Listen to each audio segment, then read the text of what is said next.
Acne, pele oleosa, aumento de pelos, menstruação irregular.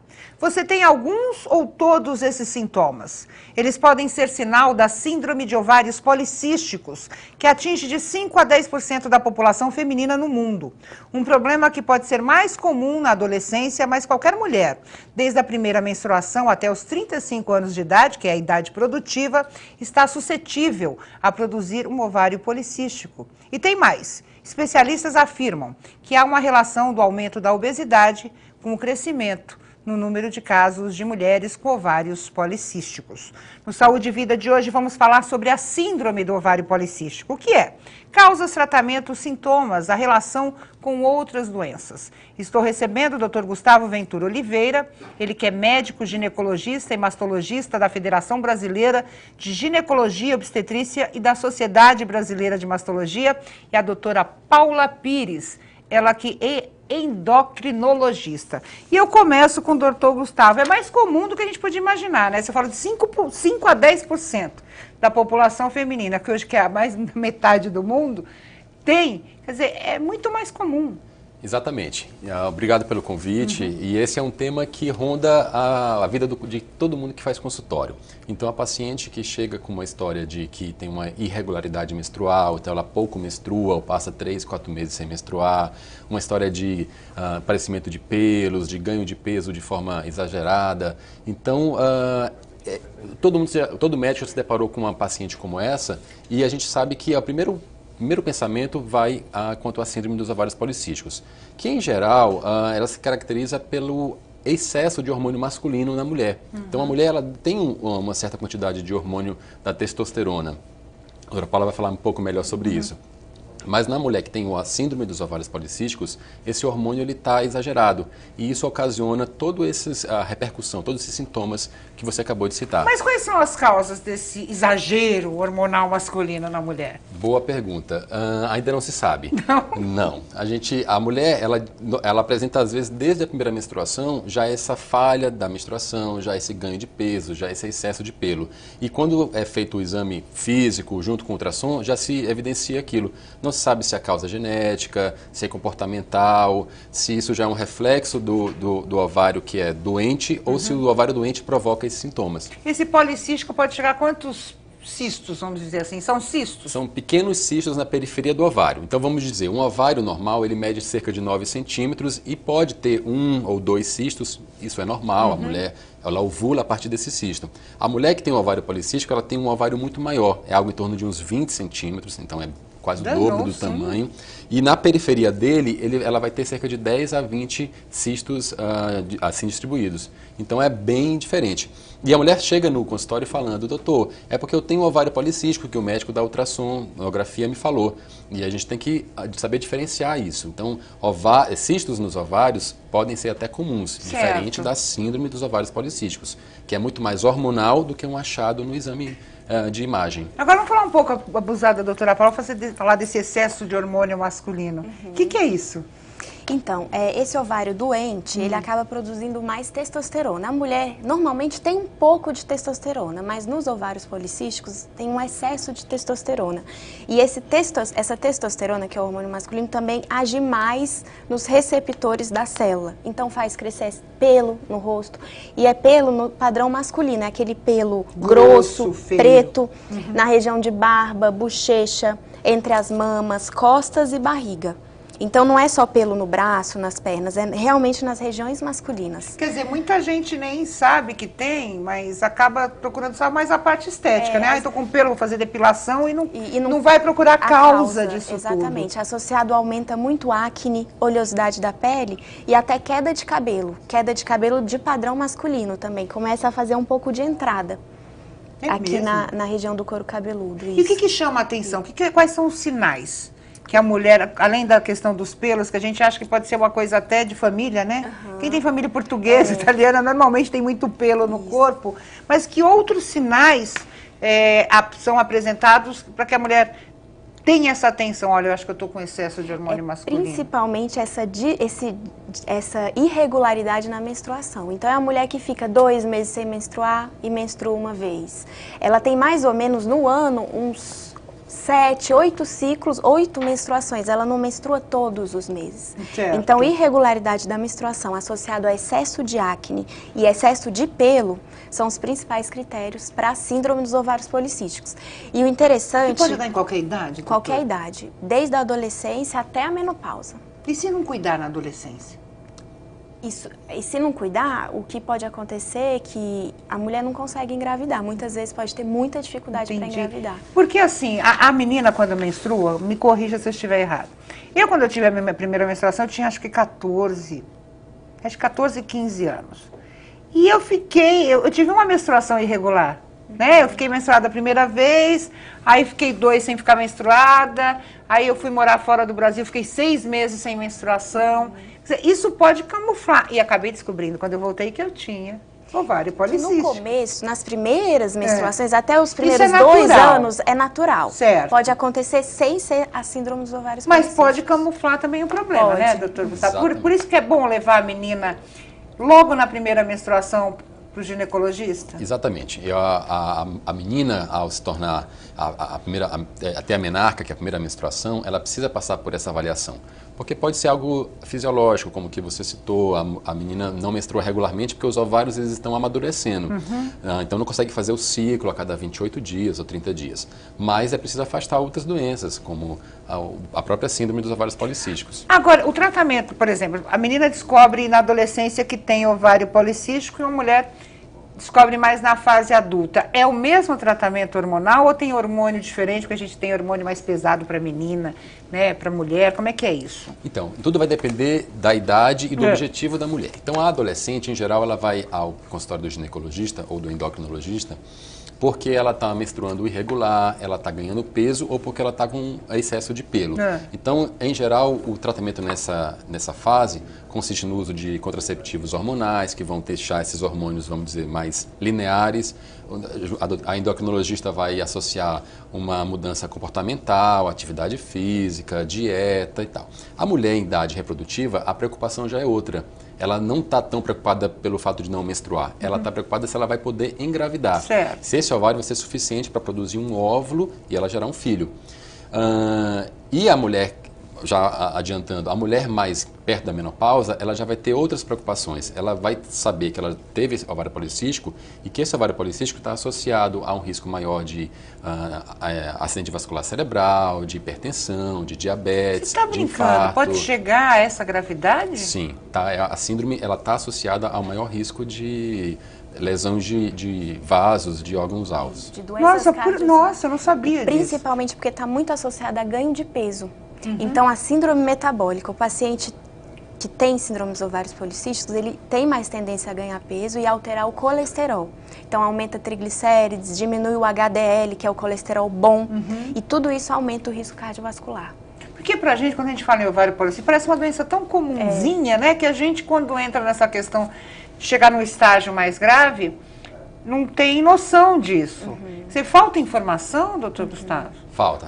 É sempre... As pessoas acham que é uma coisa comum, porque a vizinha tem, porque a minha prima tem, e que não precisa de nenhum tratamento específico, que está tudo bem. E não é bem assim. A gente sabe que no final da linha, a repercussão é muito mais grave. Então, eu sempre falo, a paciente chega para mim e fala, doutor, eu tenho ovário policístico, e eu percebo que ela tem esse diagnóstico, eu falo, a primeira coisa, você vai precisar emagrecer, porque quase todas elas são obesas, e você vai precisar mudar, para emagrecer, você vai precisar fazer uma dieta, fazer atividade física. A gente pode usar medicações que inibem o apetite ou que melhora essa relação da glicemia no corpo, mas o comportamento é a chave do tratamento. Agora, esse negócio da dose hormonal, ela vai ter que tomar hormônio, né? Para poder equilibrar aí a taxinha hormonal dela.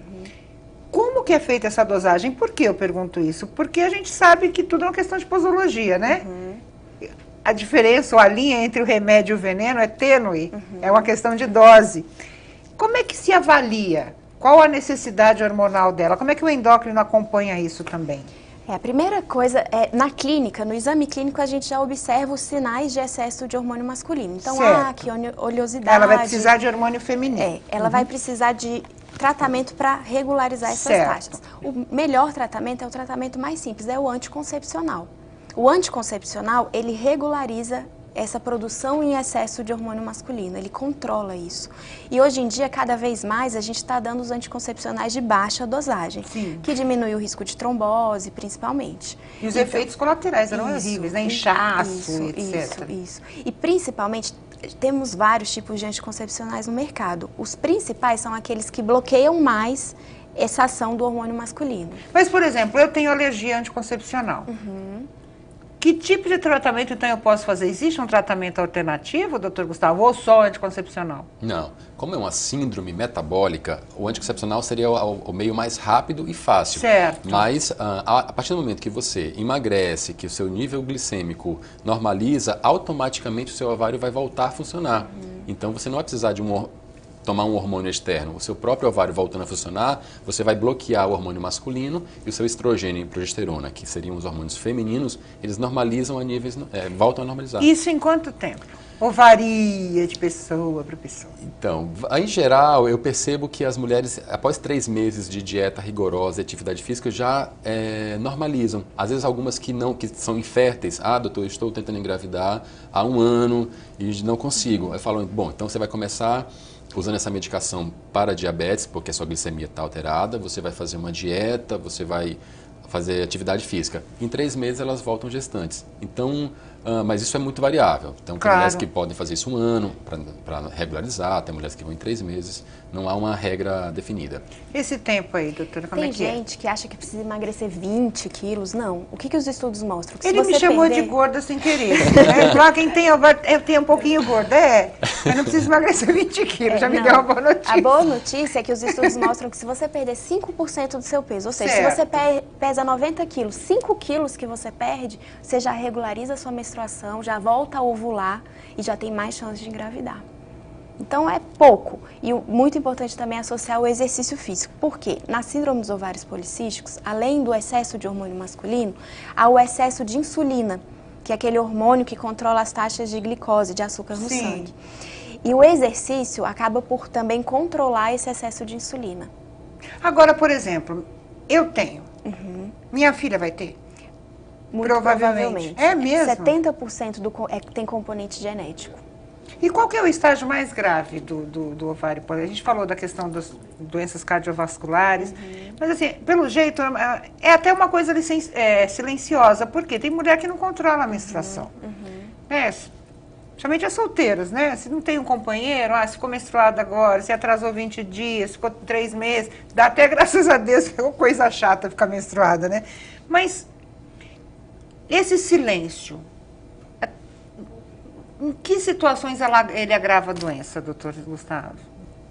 Bom, na verdade, a doença, a forma mais grave dela seria levar uma paciente até a óbito pelos problemas cardiovasculares. Então, hoje, com a mulher moderna, é uma mulher que ela tem uma dieta ruim, então é uma mulher que usa muito carboidrato, bebe. É uma mulher que ingere bebida alcoólica, ela é tabagista. Então, eu percebo que e os cardiologistas confirmam isso, é que as mulheres estão infartando cada vez mais jovens. Então, estão fazendo safena, desobstrução de artérias coronarianas.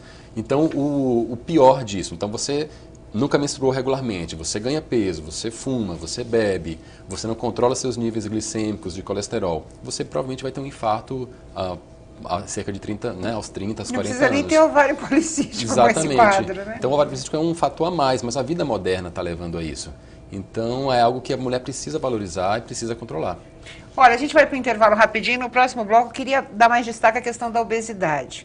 Exatamente por essa realidade que colocou o doutor Gustavo, né? Que a mulher está comendo mais, tem uma vida mais sedentária, fuma, bebe.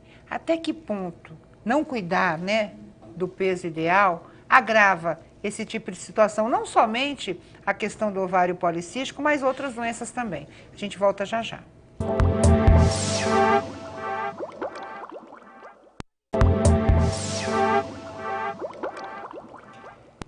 Voltamos com Saúde e Vida, hoje falando sobre a síndrome do ovário policístico. Eu deixei esse bloco para a gente falar um pouquinho mais sobre a questão do ovário policístico e da obesidade, doutora. Que detalhes que a gente tem que se ater quando se fala nessa questão? Quais os detalhes? A primeira coisa é que não se sabe se a obesidade leva a síndrome dos ovários policísticos ou a síndrome dos ovários policísticos leva a obesidade. Olha aqui. O que se acha? Que os dois, que formam um ciclo vicioso. Então, quanto mais a pessoa engorda, pior os sintomas dos ovários policísticos. Agora, se ela emagrecer... melhora os sintomas. Mas os cistos continuam lá? Continua, ou não mas necessariamente? O ciclo menstrual pode regular. O hormônio masculino ele diminui. E a própria síndrome dos ovários policísticos predispõe ao ganho de peso. Então, uma coisa leva a outra.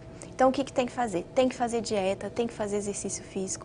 Para emagrecer um pouco, como eu falei, não precisa ser tanto. 5% do peso já melhora os sintomas. Agora, eu falei da questão da acne, espinha, né? Eu tenho 47 anos, às vezes aparecem umas espinhas assim no rosto, do nada, né? Essa sintonia, pele e ovário policístico, o que é isso? Por que esse processo acontece? É pela secreção de hormônio masculino, que está aumentada.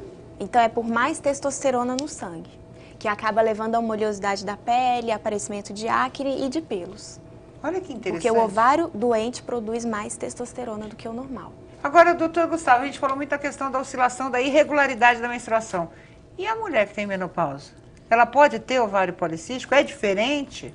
Então, na verdade, a mulher que chega à menopausa e que tem ovário policístico, na verdade, ela já sofreu toda a vida com esses sintomas. Certo. Então, quando a paciente chega no meu consultório, no consultório da doutora Paula, você olha, você enxerga ali alguns sinais de que aquela paciente pode ser uma portadora dessa síndrome. Então, a questão da acne, a questão do peso, é uma paciente masculinizada. Principalmente pela idade, né, também, né? Uma pessoa com 40 e poucos anos com acne não é normal. Exato, não é normal. Né? Então, a gente observa alguns sinais de resistência insulínica, então que são algumas manchas escurecidas, principalmente nos obesos, é mais comum.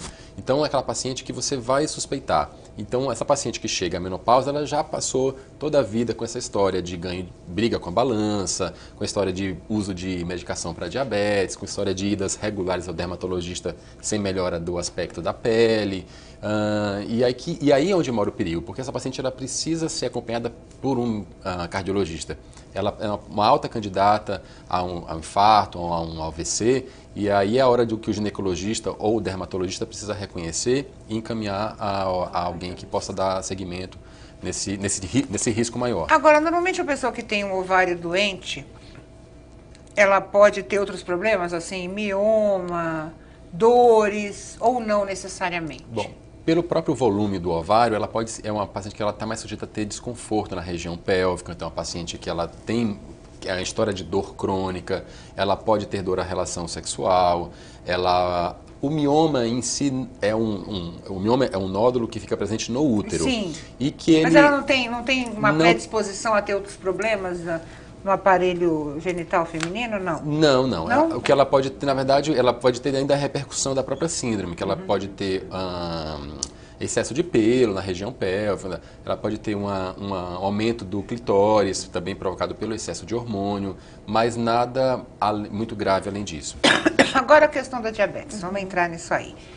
Pô, você já tem ovário policístico, você está gordo, ainda vem a diabetes. É natural, é normal acontecer isso. 30% das mulheres até 35 anos com síndrome dos ovários policísticos podem ter pré-diabetes. Então, é um número Fala a muito diferença, alto. né? Porque a gente sabe, diabetes é uma coisa, pré-diabetes é outra. Pré-diabetes é o início, ainda não é diabetes, mas é o início, são os primeiros sinais de que a insulina do seu corpo não está agindo direito. E aí, ao mesmo tempo que ela tem que tomar o hormônio, tem que tomar insulina também? Como é que fica isso? É um estágio muito inicial, mas é o primeiro sinal.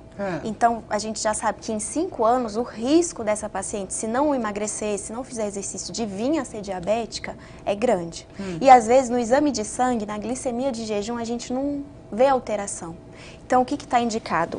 A Sociedade Americana de Endocrinologia, eles já indicam que mesmo em pacientes magras com síndrome dos ovários policísticos, está indicado fazer uma curva glicêmica, que é um exame mais acurado para avaliar essa questão da insulina, do pré-diabetes e do diabetes. Como é que é feito esse exame? O paciente ele ingere um melado, que a gente chama. São 75 gramas de glicose. Um melado. bem doce. Bem ruim. E colhe a dose as glicemias e a insulina nos tempos em 15 minutos, 30 minutos, 60 e 120 minutos. Pelo sangue. Pelo sangue. Então, O durante pontinho duas... no dedo, é no isso? sangue. Não, no sangue mesmo. Ah, é? Pelo sangue. Ele fica numa injeção. sala de testes e Nossa. fica 2 horas lá colhendo. Faz umas 5 medidas de glicemia e insulina. E a gente vai ver como o corpo vai responder a essa carga de glicose. Certo. Se o organismo consegue queimar tudo ou não, se sobra um pouquinho. Que aí é o pré-diabetes. A insulina não está conseguindo agir para queimar essa glicose. Agora, se a pessoa não faz o tratamento correto, aí já se transforma em diabetes. Ao longo dos anos, é um processo lento, mas se continua comendo o que quer, sem fazer exercício, aí ao longo dos anos a chance de vir a ser diabético é muito grande. Agora, doutor Gustavo, tem diferença de cisto no ovário para ovário policístico?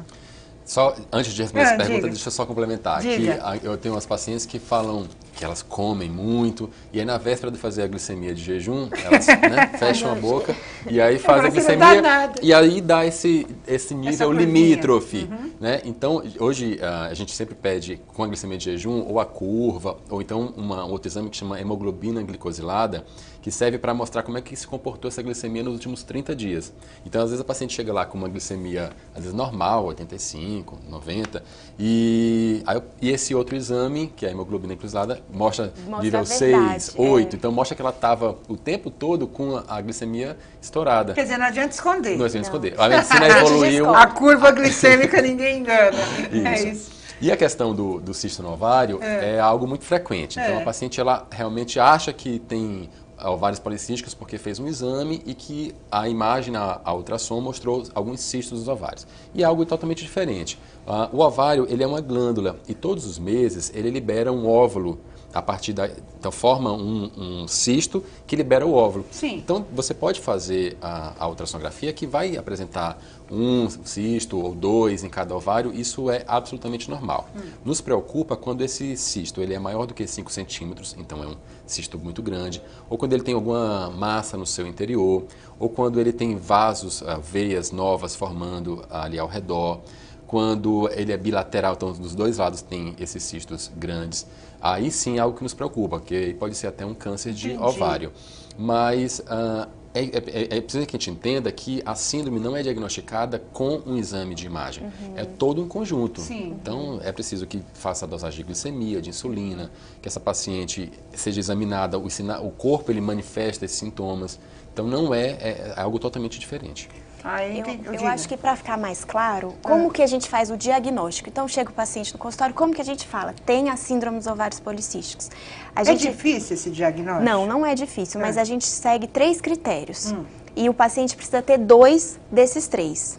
Então, seria os ovários policísticos, que são mais de 12 cistos no ovário, certo, pequenos, mais de 12 cistos, porque ter cisto... Alguns é normal, toda mulher tem. Então, mais de 12 cistos pequenos nos ovários. Então, esse é um dos critérios. O segundo critério, ter aumento de testosterona no sangue, ou ter acne, pelo e excesso de pelos de padrão masculino. Esse sinal. E o terceiro critério é a irregularidade menstrual. Então, se tiver 2 dos 3, fecha a síndrome dos ovários policísticos. Então, eu não preciso ter os cistos obrigatoriamente. Se a paciente tem testosterona aumentada no sangue e tem, isso é muito importante que os pacientes confundem. Mulher é complicado, né? Se tem testosterona aumentada no sangue e irregularidade menstrual, irregular? Mesmo se o ultrassom de ovário vier normal, a paciente tem síndrome dos ovários policísticos. Quer dizer, se não se formaram, estão se formando. É isso que dá para entender? Isso. E 20% das mulheres que têm síndrome dos ovários policísticos não têm os cistos nos ovários. Entendeu? Agora, tem mulheres que vão ao médico, fazem o acompanhamento, mas não precisam do medicamento. Sim. Que mulheres são essas? Quer dizer, vamos dizer, sortudas são essas que não precisam dessa dosagem hormonal? Na verdade, as mulheres que levam a vida mais leve, então... Conseguem conviver. Exato. É a paciente que o nível de glicemia dela é normal, porque ela faz muita atividade física, ela faz uma ingesta de carboidratos menos... Né, estamos usa mais carboidratos integrais, ela aposta em frutas, verduras, carnes magras. Então, essa paciente que ela desenvolveria toda a síndrome, na verdade, ela vai ficar sempre subclínica, então não vai apresentar, porque ela conseguiu controlar sem a ajuda da medicação. Quer dizer, só faz o acompanhamento Só mesmo. faz o acompanhamento. Muda para uma mulher que tem uma síndrome a ida ao ginecologista? Ou seja, a gente vai normalmente uma vez por ano. Depois dos 45, você começa já a se preocupar, vai de 6 em 6 meses, né? Muda essa frequência dependendo da situação da mulher? Muda porque os sintomas são, muitas vezes, alteram a qualidade de vida da mulher. Então, a mulher que ela quer menstruar regularmente, que ela se sente mal, ela se sente inchada, é a mulher que ela não gosta de conviver com o ganho de peso, os pelos incomodam. Então, acaba que ela retorna mais frequentemente ao consultório porque ela não está satisfeita com o seu estilo de vida, com o seu... Pode falar. Com o seu peso, enfim. Mas, por exemplo, hoje a gente tem aqueles métodos contraceptivos, vacina, DIU, não sei o quê, né? Um monte de coisa assim, inventam coisas. Sim. Isso é bom para a mulher que tem ovário policístico? Como a doutora Ou Paula... seja, interromper a menstruação. Tem aquele negócio que fica um ano, né? Assim, não sei quanto tempo. Mas isso é Não. bom ou não? É diferente. Então, assim, hoje em dia já existem métodos contraceptivos que a mulher não precisa menstruar, que na verdade não é Isso. menstruação, é um escape pela falta do hormônio. Sim. Então, você deu hormônio por 21, 20, 24 dias, parou de dar hormônio, aquele útero ele vai descamar e vai sangrar. Sim. A mulher que não menstrua pelo ovário policístico é diferente. Então, não é que ela tomou o hormônio, é porque ela está totalmente descompensada, está descontrolada. Então, ela não menstruar não quer dizer que ela está bem. Ela não vai menstruar porque o útero não foi estimulado. Eu entendi, mas se essa mulher usa esse tipo de método contraceptivo, não camufla aí pelo menos um sintoma? Sim. Por Né? isso que é importante não usar o método contraceptivo que a minha vizinha usou, que a minha irmã usa. É preciso que seja o melhor. Automedicação até nisso. O ginecologista vai saber o melhor método para você. E a doutora falou, as pílulas hoje próprias para esse tipo de paciente são aquelas que mais combatem o hormônio masculino. Certo. Então é por isso que não é qualquer uma, é essa específica. Agora, a gente está falando de reposição hormonal, né? No caso. Efeitos colaterais. Não é uma reposição hormonal. É um pouco diferente. É um equilíbrio hormonal. É um equilíbrio depois a gente vai falar da hormonal. reposição, porque eu tenho uma pergunta para o doutor Gustavo. Mas esse equilíbrio hormonal, ou seja, eu estou ingerindo hormônio feminino com a pílula anticoncepcional.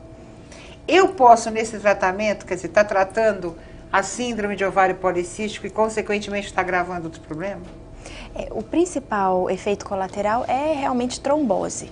Mas assim, mulheres jovens, não tabagistas e com as dosagens que hoje em dia são as menores possíveis, não tem tanto problema. É? O problema é mais assim, acima de 35 anos, que fuma e uma dosagem um pouco maior, aí sim tem mais risco de trombose. E essa dosagem pode variar dependendo do caso ou não? Normalmente não precisa variar, Entendi. é uma dosagem fixa e pronto. Agora... O que você falou que eu achei muito interessante, realmente os métodos mascaram o diagnóstico. Né? Então, o que a gente pede muitas vezes? A paciente já vem usando pílula porque usa desde que teve a primeira menstruação e a gente não sabe. E muitas se automedicam. Se O doutor Gustavo automedicam. falou muito bem. É. Eu já vi, melhor. Ai, que rodinha de amiga. Ai, que pílula que você usa. Aí eu uso. Ah, é legal? Ah, vou usar também. Ah, que... Por que mais? Porque a gente acha que é muito... Vamos dizer assim, Sim, uma coisa natural, né? é. É muito simples tomar anticoncepcional. O que eu faço? Às vezes eu peço para a paciente suspender por uns 2 meses o anticoncepcional e só aí dosar os hormônios. Aí se ela engravidar, você cuida do filho dela, né? Mas aí existem outros métodos. Eu tô brincando. Mas eu tô falando isso porque essa interrupção te dá mais, vamos dizer assim, um diagnóstico mais certo. Preciso, porque aí o hormônio masculino volta a aumentar, a menstruação desregula. E aí a gente consegue realmente dar o diagnóstico. Olha que interessante. Eu quero falar no próximo bloco, aproveitar o doutor aqui, que é mastologista também, falar dessa relação hormônio, né, câncer de mama. A mulher tem que se cuidar, o câncer de útero, de colo de útero. Mas a gente vai falar sobre isso no próximo bloco e também ouvir algumas dicas da doutora Paula para a gente se prevenir, né? Não engordar, claro, mas como? É tão difícil hoje em dia. A gente fala sobre isso no próximo bloco, não saia daí.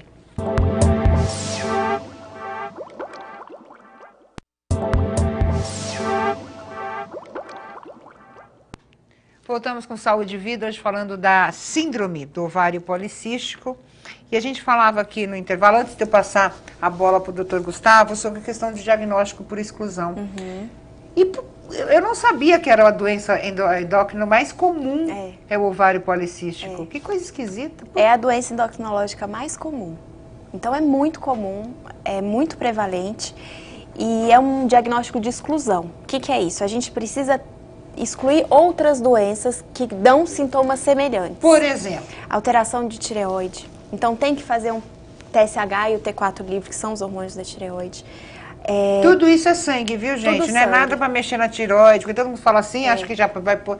Eu fiz uma pulsão, quando eu vi o tamanho da agulha, falei, doutor, não. Mas você não sente nada, Não, né? no mesmo exame de Interessante. sangue que vai colher os hormônios, a gente já tira pede. tudo. Então, hormônio de tireoide, alteração hipofisária, que é aquela glândula que fica no meio da cabeça e controla todos os hormônios do corpo. Que é a hipófise. Que é a hipófise, que pode secretar excesso de hormônio de crescimento, prolactina e excesso de cortisol, que também podem dar excesso de pelo, acne e alguns sintomas semelhantes a das síndromes ovários policísticos.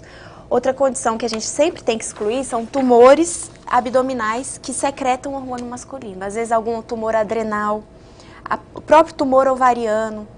Mesmo? É mais raro, mas a gente tem que ter certeza que não é isso. E principalmente, também uma coisa que eu gosto muito de falar, a gente tem que excluir gravidez. Às vezes a mulher chega falando que está sem menstruar. Tá achando que tá grávida, filha. E a gente, não, é síndrome dos ovários policísticos. A primeira coisa, até para tratar, a gente vai ter que dar anticoncepcional, às vezes medicação para bloquear esse hormônio masculino, a gente tem que ter certeza que a mulher não está grávida. É diferente o acompanhamento de uma mulher grávida com ovário policístico para a mulher que não tem? Sim. Primeiro que até a mulher que quer engravidar, a gente não vai dar anticoncepcional, que é o principal tratamento. Então não tem como a gente dar anticoncepcional. E como é que trata a grávida com ovário policístico? O principal tratamento é dieta e exercício físico. Esse é o principal. Porque a gente não pode dar quase nenhum. Mas a resposta é mais lenta, É mais né, lenta. doutora? E o que é perigoso? A mulher que engravida com ovário policístico, ela tem mais risco de ter diabetes gestacional. Então a gente tem que ficar de olho na glicemia dela durante a gestação. Então a mulher vai ter que fazer dieta e exercício físico, não tem como. E quem não gosta? Tem que fazer. É o que eu te falei, não precisa perder 20 quilos, perder 5 já faz tá toda bom. a diferença. A gente está falando muito de hormônio e é claro que a informação chega muito rápido para a gente. Às vezes muita informação errada. E com o Google, a gente procura e muitas vezes tenta dar uma de médica e acaba fazendo um diagnóstico totalmente errado sobre determinadas situações ou sintomas. A gente fala muito de reposição hormonal, né? A gente está falando de hormônio para equilibrar. E eu vou abusar, o doutor Gustavo é mastologista. Né? Essa mulher que tem esses problemas, aparelho genital, né? Outros problemas de irregularidade menstrual, aí chega nessa fase da menopausa, ela tem mais predisposição a desenvolver uma doença, por exemplo, um câncer de mama, por exemplo, ou um câncer de colo de útero? Então, assim, na verdade, o câncer de colo de útero não, porque, na verdade, o câncer de colo de útero, ele está mais associado à principal causa, seriam as infecções genitais provocadas pelo vírus, que é o vírus do HPV. Hoje HPV. Né, que está até reduzindo em virtude da vacinação em massa. Já o câncer de mama, ainda não se sabe ao certo qual a origem, o que causa o câncer de mama. Então, fala-se em história familiar, mas apenas 10% das mulheres têm algum componente na família com a doença. Fala-se em pacientes que não tiveram filhos ou que não amamentaram. Então, você vê que mulheres multíparas, que tiveram vários filhos, também têm câncer de mama. Então, E essa coisa do hormônio? Essa questão do hormônio, a própria irregularidade menstrual, não existe nenhum estudo que comprove essa associação do ovário policístico com o câncer de mama. Mas acredita-se que essa irregularidade menstrual pode, de certa forma, alterar as glândulas mamárias e isso favorecer uma neoplasia, que é o câncer. Isso, então, a gente sempre fala, eu tive uma mãe, eu tenho mãe, graças a Deus, não tive não. Ela teve câncer de mama. Então, quando ela teve câncer de mama, o médico já disse, olha, sua filha é aquela mulher que tem que começar a fazer a mamografia com 35 anos, e não esperar até os 40 e poucos anos. No caso do ovário policístico, isso também é recomendado, ou seja, a mulher tem ovário policístico, então ela tem que começar a fazer diagnóstico precoce, mais precocemente do que outras mulheres que não têm? Sim, então é uma paciente que em geral ela já deve ser bem acompanhada no consultório do especialista. Então ele vai estar de olho não só na questão da prevenção ao câncer ginecológico, mama, colo, ou útero, mas ao completo, a questão cardíaca, a questão de pele, a questão metabólica. Falando em questão metabólica, eu estava lendo aqui, tem complicações. E fala da síndrome metabólica. O que é isso? Síndrome metabólica é um conjunto de sintomas e sinais e alterações de exames. Então, paciente... Ixi, isso é ruim, né? Excesso de peso, principalmente aquele peso que acumula na barriga, que a gente chama de obesidade visceral. É a gordura que acumula na região do abdômen. A gente fala cervejal, que é uma coisa mais popular. Então, na né? mulher, é uma Tem aquela circunferência coisa... abdominal acima de 80. Associado a triglicérides alto, que é um tipo de gordura no sangue, HDL baixo, que é o colesterol bom, ele fica baixo, e alteração na glicemia. Essas alterações levam a esse nome de síndrome metabólica. Eu vi aqui, ó, complicações possíveis, só pra gente saber que tem mitos e verdades, né? Então eu vou perguntar isso tanto pro Dr. Gustavo quanto pra doutora Paula. Diabetes, a gente falou que sim. Pressão alta? Sim. Também. Pela obesidade, né? A própria obesidade predispõe à pressão alta. Infertilidade? Sim. Se não for tratado? Porque esse ovário ele não vai estar ovulando, ele não vai estar liberando mensalmente aquele óvulo que pode ser fecundado. Ele não vai estar produzindo nada de forma correta. Então, aliás, é uma das idas da paciente, quando ela descobre muito frequentemente, é quando ela não consegue engravidar. Ai, doutor, já estou casada há 1 ano, 2, 3 anos e não consigo engravidar. E aí que a gente vai fazer esse diagnóstico e permitir às vezes, como a doutora falou, com o próprio perda de peso, com a dieta, ela já consegue engravidar e resolve um problema que ela demorou anos para resolver. Os cistos, vamos chamar assim, eles se dissolvem? Eles são melhor absorvidos quando há essa mudança. E o anticoncepcional também auxilia nisso, tá? Mas pode ser que eles persistam lá, mas o que importa seria a clínica da paciente. Então, uma paciente que volta a menstruar, que ela emagrece, isso já é muito mais satisfatório do que encontrar ou não o cisto no exame de ultrassom. Agora me chamou uma coisa, a apneia do sono. A apneia do sono, os estudos estão vendo muita relação com a síndrome dos ovários policísticos. É mesmo? Por quê? Mas é principalmente pelo ganho de peso. Então, a dificuldade de dormir, de respirar, né? A posição. Então, o ganho de peso leva a pessoa, como se ela engasgasse e parasse de respirar por alguns segundos. E ela acorda sem perceber. Mas isso acontece várias vezes ao longo da noite. Então ela fica acordando, são micro despertares que a gente chama. São segundos, a pessoa acha que dormiu. Mas na verdade ela ficou acordando a noite inteira.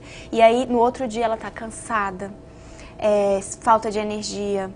Isso predispõe à hipertensão e a arritmias cardíacas. Então tem que cuidar. E endometriose, doutora, tem alguma coisa a ver? Não, nada a ver. É um mito, então, né? Quem tem ovário tem endometriose, adenomiose, tudo ose. Na verdade, só para as pessoas de casa entenderem, então a endometriose é como se a camada de dentro do útero que descama com a menstruação, ela estivesse fora do útero. Então, às vezes, ela está presente nos ovários ou localizada logo atrás do útero. É uma pele? É como se fosse uma pele. Uma cobertura. Uma cobertura. Ela cobre o útero está aqui, ela cobre isso. Isso, por dentro. Ela sai... E vai para outro lugar? Não, então, a origem disso ainda não foi totalmente determinada. Pode ser que na hora da formação do bebezinho, ainda dentro da barriga da mãe, ele não migra totalmente para dentro do útero. Então, uma parte fica para fora. Já foi descoberto até em garganta, pulmão, intestino. Mulher que todos os meses, quando vai menstruar, sai um pouco de sangue pelas fezes, e vai diagnosticar como endometriose no intestino. Então, mas isso nada tem a ver com ovário policístico. E a adenomiose? A adenomiose, o útero é o contrário, né? Na verdade é o seguinte, o útero ele é composto pelo endométrio, que é essa camada que descama, e pelo miométrio, que seria o músculo. Esse músculo ele não descama, ele está lá somente para esticar e acomodar a gravidez. E às vezes essa camada que é para estar por dentro do útero, ela está dentro dele. E isso a gente chama de adenomiose. Os sintomas... Por isso que ela faz crescer o útero? Exatamente. Então, são pacientes que sentem... virando médico, já vou aprender um monte com esse São pacientes que referem aumento do volume abdominal, elas referem muita dor, elas referem dor à relação, às vezes infertilidade, abortos de repetição. E eu só queria fazer um parêntese a gente fala tão mal dos ovários policísticos, mas eu vou falar uma coisa boa.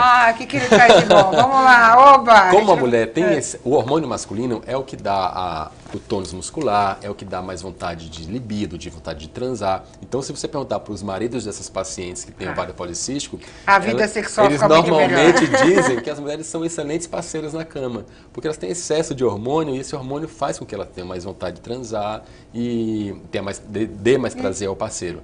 Então, mas isso não é motivo. Cuidar para não tomar hormônio, para não se cuidar. Isso não é motivo para não cuidar do Mas restante. assim, ó, aproveita uma semana e depois de uma semana procura o médico. Não, é interessante isso. Até deve ser uma dúvida, né, das mulheres. Por que a minha libido caiu? E algumas até devem questionar, falar, doutora, antes eu gostava mais, agora tem isso? Tem, mas aí a gente vai fazer outros tratamentos, porque tem que tratar mesmo. Esse hormônio masculino, ele não pode ficar em excesso. Olha que engraçado. Tem outra questão que tem aqui também, a gente falou do endométrio, da diabetes. Ah, pré-eclâmpsia. É a mesma coisa que diabetes gestacional ou não? Não. O que é uma coisa, o que é a outra? A pré-eclâmpsia, se eu puxar para a minha parte... por favor, porque eu não sei. Na verdade, é a Os dois pressão sabem alta, tudo, então. é a pressão alta na gravidez. Então, a pré-eclâmpsia é uma síndrome em que a mulher ela tem elevação da pressão, em geral acima de 140/90, e que ela começa a perder proteínas na urina. E aí ela pode evoluir para eclâmpsia, que seriam as convulsões. Mas qual que é a causa disso, doutor? Gravidez de risco, por exemplo? Assim, mulheres mais velhas? Não, algumas mulheres. Então, assim, quem pode ter pré-eclâmpsia? Em geral são mulheres mais velhas, mulheres tabagistas, mulheres que já são hipertensas antes da gravidez. E por que acontece? Quando a placenta ela invade o útero, ela começa a ter mais resistência para poder empurrar o sangue. Entendi. Porque a formação dessas veias, esse encontro dessa placenta no útero, ela foi dificultada. Então isso faz com que o coração ele comece a produzir cada vez mais força para poder empurrar o sangue da placenta para o bebê. E isso vai produzindo outras lesões de órgão, nos rins, produzindo perda de proteína, no fígado, alterando. E isso pode até levar a uma outra síndrome grave, chamada síndrome HELP, em que a mulher começa a ter sangramento espontâneo, ela começa a ter convulsão, que é a eclâmpsia, ela começa a ter perda da função renal. E aí é uma conduta que tem que ser imediata para... O tratamento é resolver a gravidez imediatamente. Mas não tem nenhuma ligação com o ovário policístico? A princípio, com o ovário policístico, não. Quais são ainda as coisas desconhecidas, assim, quando a gente fala em ovário policístico? O que a medicina ainda não descobriu? As causas, em primeiro lugar? As causas, em primeiro lugar, então, não existe um comportamento único. História familiar é importante, história comportamental é importante, mas nada que seja certo. A relação entre ovários policísticos e outros tipos de cânceres, como própria mama e ovário, ainda não está ainda está um pouco obscurecida. Mas tem algum estudo que já mostra essa relação, né, que o senhor falou? Sim, já está bem avançado. O que eles estão vendo? Que o câncer de mama talvez possa aumentar um pouco mais, não pelos ovários policísticos, mas pela obesidade. A obesidade... Nossa, a obesidade é ruim para qualquer coisa, demais. Gente. Hoje já se sabe que ela predispõe a ela vários cânceres. Ela é magra. Não, mas é uma coisa assim que a gente... Antigamente a gente falava de obesidade até como sinônimo de saúde. Quando a minha bebê, ela era muito gordinha quando bebê. E eu fui gordinha quando bebê. Só que na minha época, minha mãe falou, olha que bonitinho, o bebê é saudável. Na época da minha filha, a pediatra já falou assim, olha, ela está passando do peso, cuidado. Até para prevenir doenças que poderiam surgir na adolescência e na fase adulta. E hoje está aumentando muito a obesidade infantil, então tem que controlar. Tem que controlar mesmo. As comidas estão muito gordas, as pessoas estão muito sedentárias. E aí predispõe a risco cardiovascular, a câncer. Agora, doutora, a senhora quer droga? Quais são as dicas? Pô, é super difícil chegar para uma criança e falar assim, olha, você não vai comer isso. Ou você não deve comer isso. Eu tenho amiga que tirou refrigerante, tirou tudo, só come salada.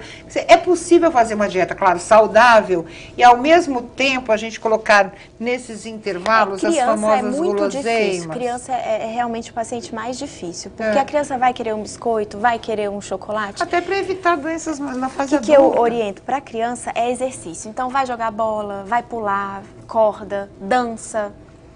Não ficar no videogame. Fazer esporte, né? Porque o problema é que as pessoas estão muito na televisão, na internet, no videogame. Então, assim, é sair de casa, correr, brincar o dia inteiro.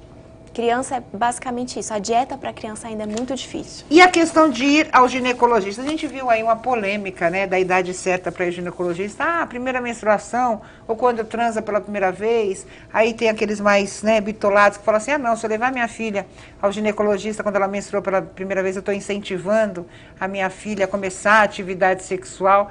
Então, Como conscientizar os pais, doutor Gustavo, de que exatamente para evitar... Ovário policístico pode acontecer a partir da primeira menstruação, isso ficou claro. E outras doenças também.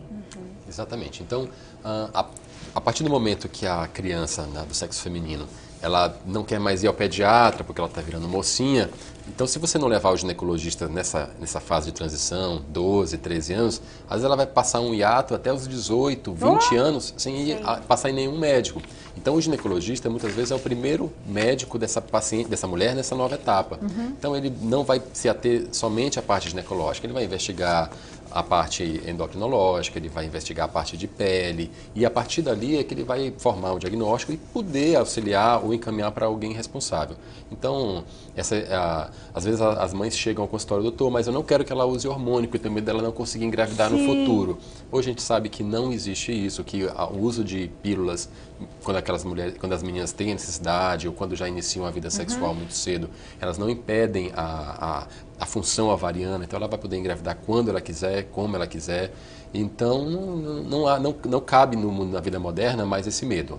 A menina precisa passar com o ginecologista e ela precisa ser orientada para evitar doenças sexualmente transmissíveis, gravidez precoce e até o diagnóstico da SOP, que é a síndrome dos ovários policísticos. Eu quero dizer que o nosso tempo chegou ao fim, mas eu vou dar aí 30, 40 segundinhos para cada um dos meus convidados para as considerações finais. Eu acho que a informação foi dada, mas o principal é, em caso de qualquer sintoma, procure um especialista, não vá se automedicar, não vá no Google, não pergunte para a vizinha o que ela toma. Tão fácil, hoje a gente tem acesso aí à medicina, então procure um especialista, no caso, um endócrino ou um gineco, né? Eu quero, em primeiro lugar, agradecer a doutora Paula. Doutora Paula, seu recado final. Bom, o recado principal é que quem tem esse diagnóstico de síndrome dos ovários policísticos deve cuidar da alimentação, deve cuidar para fazer exercício físico rotineiramente e deve sempre avaliar a glicemia, porque o risco de vir a ser pré-diabético ou mesmo diabético é maior. E com que frequência procurar um endócrino? Pelo menos anual, para fazer um check-up, glicemia, colesterol, avaliar a dieta, exercício físico é necessário. Isso em qualquer situação, né? Situação, e a partir de que idade? Teve o diagnóstico de síndrome dos ovários policísticos, eu acho que é importante seguir com o endócrino, para controle de peso e para controle de glicemia. Doutor Gustavo, também muito obrigada, seu recado final. Obrigado. Bom, eu acho assim, viver é tão bom que a mulher ela precisa entender que ela precisa se olhar, ela precisa se cuidar. Hoje em dia a gente fala tanto sobre a prevenção e o tratamento de doenças, então, sobre o câncer de mama, sobre a necessidade de manter uma vida saudável, sobre diabetes. Então, o que eu peço é que você se cuide, que você se olhe, que você procure o ginecologista, que em geral é o médico da mulher, e que você faça seus exames periódicos, pelo menos uma vez por ano, leve uma vida regrada. A gente sabe que hoje em dia é difícil evitar o estresse, a ansiedade, o cigarro, o álcool, mas que você possa se cuidar, se amar e estar atento às mudanças no seu corpo e procure alguém especialista que possa te ajudar a ter uma vida melhor e mais saudável. Viva com qualidade, né? As coisas já estão tão complicadas, então se cuide e viva com qualidade. Eu quero mais uma vez agradecer a doutora Paula, doutor Gustavo, quero agradecer a você. O Saúde e Vida vai ficando por aqui, nós temos um encontro no próximo programa. Um grande abraço e até mais.